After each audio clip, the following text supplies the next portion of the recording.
Moving right along, we have the team that's working with the AMES Foundation under the direction of Kizzy Charles-Guzman.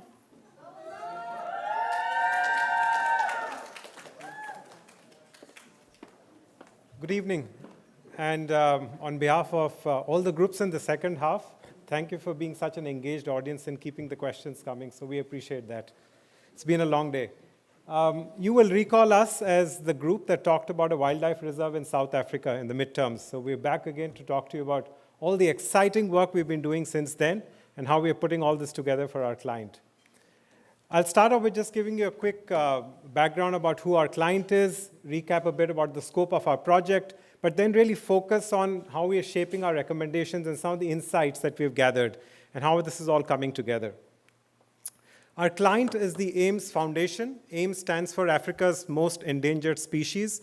They are a non-profit organization, and they are united by a common purpose. They share a passion for wildlife conservation and biodiversity restoration. They call themselves as the guardians of the community, and one of the things that set themselves apart is that they actually have invested in a wildlife reserve in South Africa called as the Dapchik Wildlife Reserve. The goal that the client set for us was to come up with a strategy for a science center that they've set up in the wildlife reserve with two kind of guiding principles. The first one being that the center should be able to operate activities that generate revenues, and these revenues should be able to fund the activities of the center. So it should be kind of self-sustaining. That's first. Secondly, the research that happens at the science center should be able to support their long-term goal of launching biodiversity credits from the wildlife reserve. And for many of you in the audience, you may be aware that biodiversity credits are a financial instrument for channeling investments towards biodiversity, something which the world needs extensively today. So these are two guiding principles. Now, as we understood the goal that the client had set for us, we said that there are four primary lenses we need to take to be able to do this work. The first one being the partnership strategy that the client needed, because this was difficult for them to run the science center on their own, so they needed to tie up with partners. The second area was to actually look at the science center expansion itself and see what kind of investments are needed in terms of infrastructure and other facilities that you need at the science center. The third area is financial considerations, which means not just the revenues that you're generating from the science center, but also the investments that go into it, so taking the financial lens. And last but not the least, but really important, was the kind of research that needs to happen at the center in terms of biodiversity monitoring. So these are four primary lenses that we agreed to take. We put this together in the form of a methodology, which started off with first understanding all the great work the client had done, because they had been attacking this for the last few years, and then moving forward to coming up with specific solutions for the client. Now, as we did this, we relied extensively on a lot of research that we did, as well as a lot of interviews that we did with subject matter experts.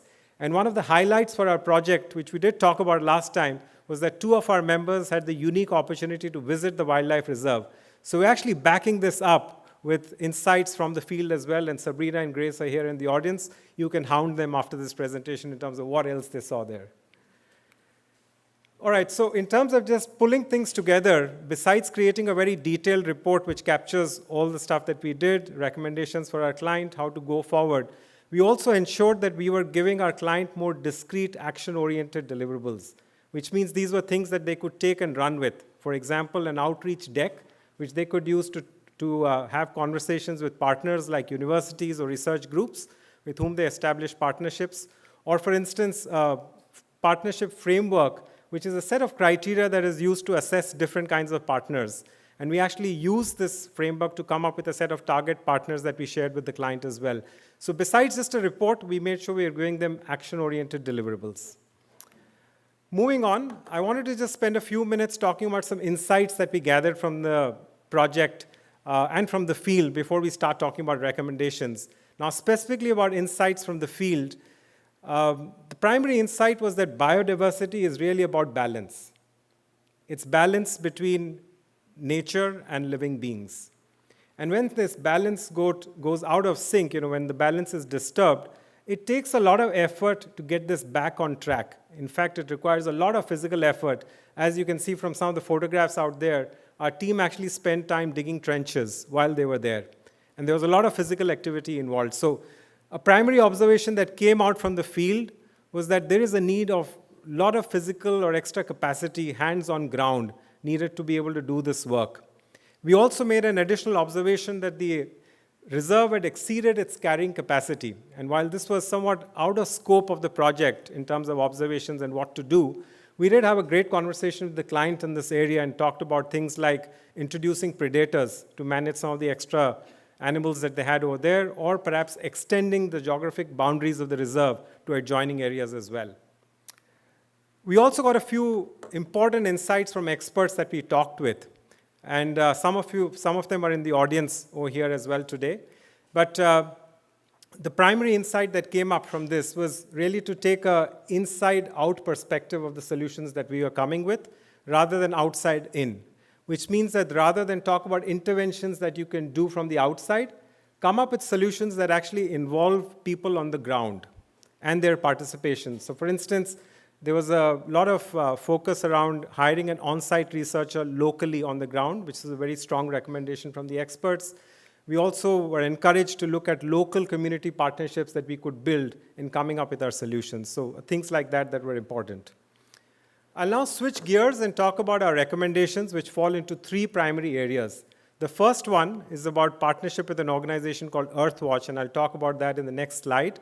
The second area is around the types of research that is to be done at the Science Center. And the third area is around establishing strong local partnerships, which is what I highlighted in the previous slide.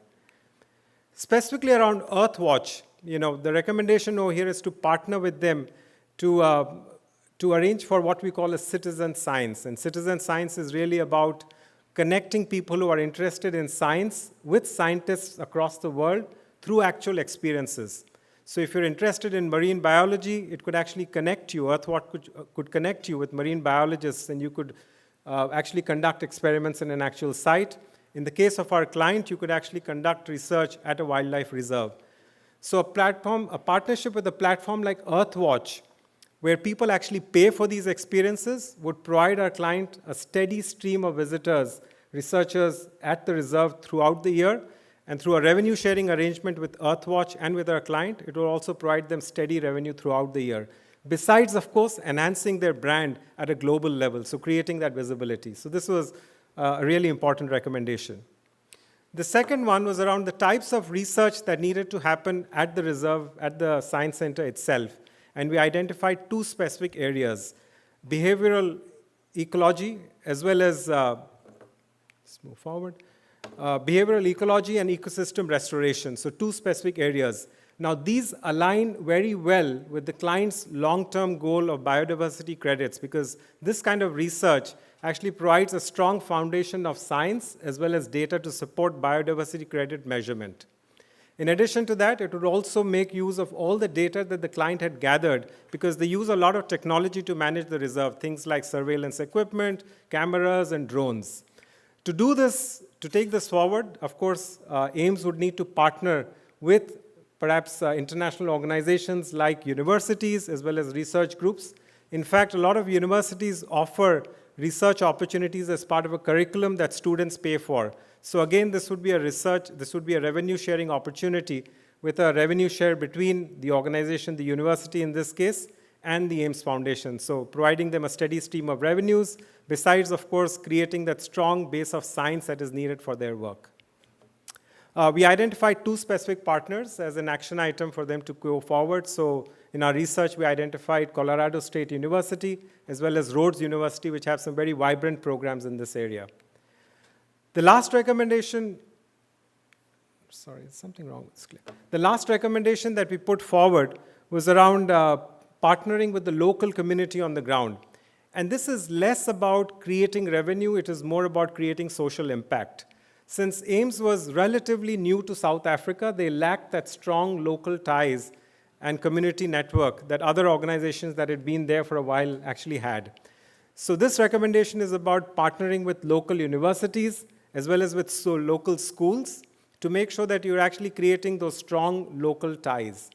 They could actually sponsor students from some of the local universities for research opportunities, as well as organize programs with schools, such as experiences at the wildlife reserve, or perhaps organize some competitions that schools across the place could participate in. So this helps them establish strong local ties.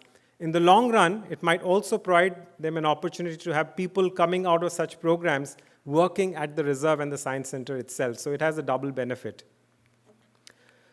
To put this all together, we made sure that for each of the recommendations that we had put in place, we were able to take the 4 lenses that we talked about. And while I'll be unable to talk about all of them in this presentation as an illustration, for example, the partnership with Earthwatch as well as the research initiatives that I talked about, when you take a financial lens, you kind of need to understand what additional investments are required to enhance the facilities on the ground, as well as what kind of revenue share models might you need to put in place. So we made sure that like this, these lenses were applied for each of the 3 recommendations that we came up with. While there are a lot of recommendations that we put together for the client, we made sure that in terms of action items, we had a clear set of, here are the next steps that you need to do, which fall in 3 specific areas. The first one is to actually invest in the infrastructure on the ground, because this was kind of basic, so they needed to get it up to a certain level so that they're able to have some conversations with their partners. The second one was to actually start those conversations with specific partners we had identified. So I talked about Earthwatch, I talked about some of the universities that they could tie up with. And then the third area was to actually start doing some research on the ground so that they have the wheels moving and there's a body of knowledge that is being created. I'm going to close this by saying that this project was a great opportunity for us in terms of understanding biodiversity. We have a lot of reflections, and one of the main reflections is that biodiversity is such a large space that it's easy to get carried away with the amount of change that you could actually put in place. And therefore, we had to make sure that in terms of things that we could chew on, they were actually meeting the client's expectations, and we were finding a middle ground while we were being a bit more action-oriented. Otherwise, this is really a wide space, and you could have all kinds of possibilities to evaluate. This has been a great learning opportunity for us. We know much more about biodiversity, and we are much more sensitive to the needs of the planet. I would like to close with a note of thanks to our faculty advisor, Kizzy, as well as to the fantastic project team that actually worked together. And we also learned a lot about working together as a team. So thank you for your time, and I will pause for questions.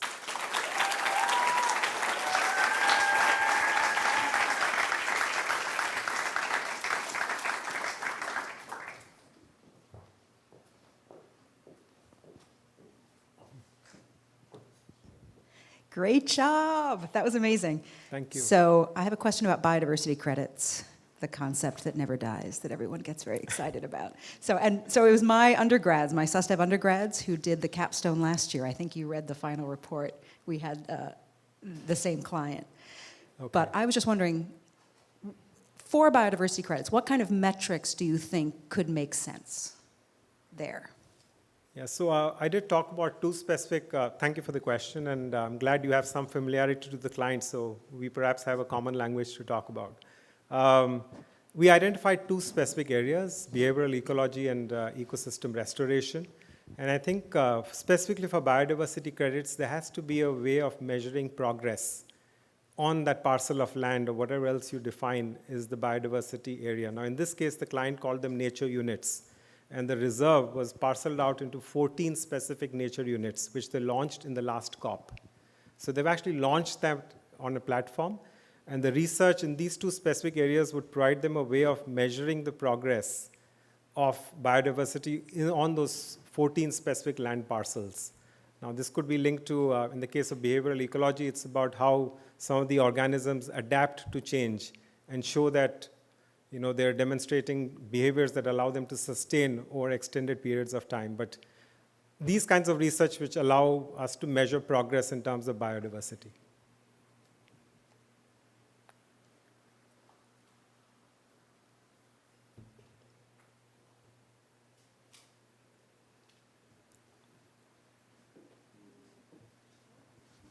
Sean.